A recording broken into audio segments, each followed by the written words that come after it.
Don't give up on your talent just because you're gifted. A lot of people stop with the gift and they do not expound on the talent. So, how do you do that? That brings me to point number three. That's your skill set. What's up, everybody? Welcome to another session of Strategies for Creatives. And today we are talking about, am I creative? Let's brainstorm.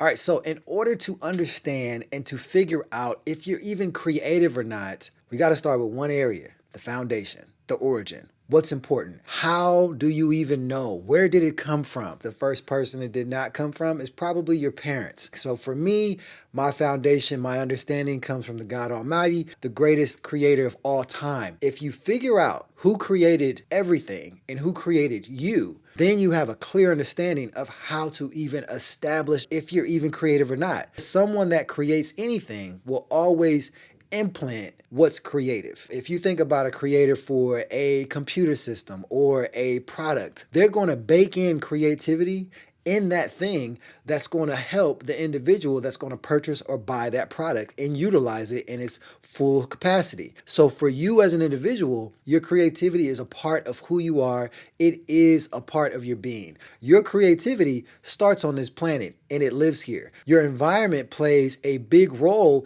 in you being creative. Everything you're able to do and to flourish in and use your creativity for is in the environment that you're in. You're from the earth, literal dirt and clay. So what you're able to do stimulates from the environment that you're in. Now, there's three areas I want to talk about. The first one is your gift. You didn't do nothing for them. You might not have even asked for them, but they were gifted to you and now they're in your possession. Your gifts were given to you from birth. They were already a part of your DNA. They were already a part of you and your totality. They were already a part of your functionality. So you didn't have to do anything to gain them. You have to receive them. In order to see them flourish, you have to understand, one, are they there? And the second thing is, do you know how to access the gift?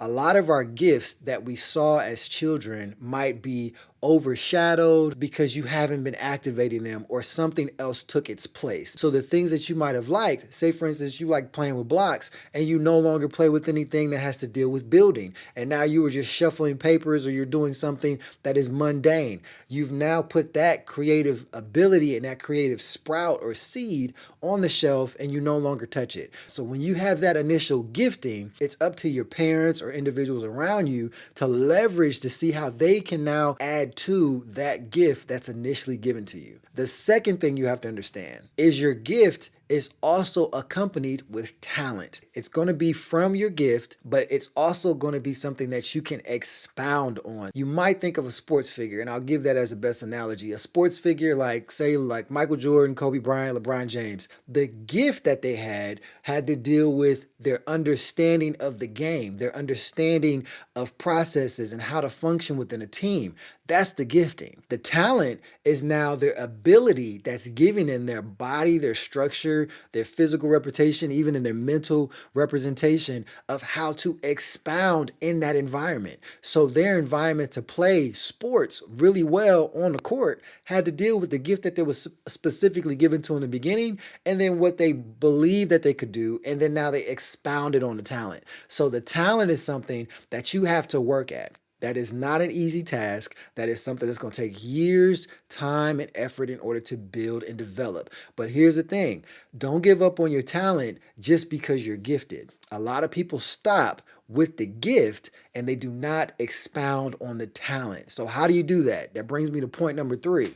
That's your skill set. So you have to build skills in order to support your talent that leverages your gift. So God gives you a gift, you recognize the talent, and now you have to do work in order to make yourself significant in that environment, in that arena, in that area that you choose to strive in. There are extreme people in this earth that are extremely talented, that have multitudes of gifts. But are they skilled in those areas? Are they considered masters in those areas? Are they considered novice in those areas? When you're now starting to understand your creativity and then you're understanding how you can leverage it, that is where you have the separation between a novice versus a professional, one that gets paid for what they do and utilizing and leveraging their gift, versus someone that just enjoys it. They like to do it in their own free time, and they could be extremely good at it, but the leveraging of the two separates you between professional and hobbyists. And the only difference is one gets paid and one doesn't. So if you want to be a professional, you're now a paid individual based on utilizing your craft, your gifts, and abilities. So this is where now you have to think about for yourself, which one do you want to leverage? My suggestion to everybody watching this channel and watching this video, if you want to be successful, not just in your talents, gifts, and abilities, but also fulfillment, you want to stay in the environment of gifts, talents, and skill set, because you can easily get burnt out, frustrated, and upset with anything else that you do that has nothing to do with your God-given gift.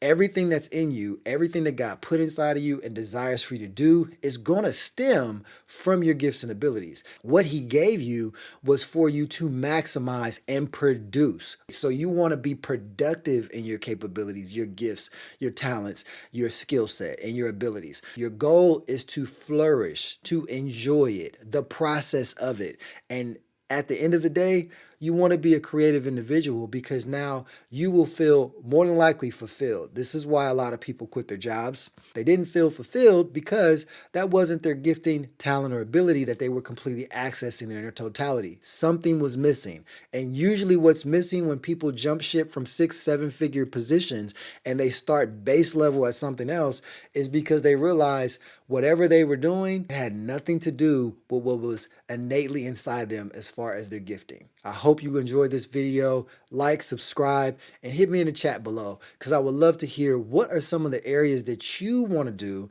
and how do you want to leverage your creativity. And if you don't feel like you're a creative individual, check out my link to my course so you can figure out where your origin started from and how you can leverage your creativity in its totality.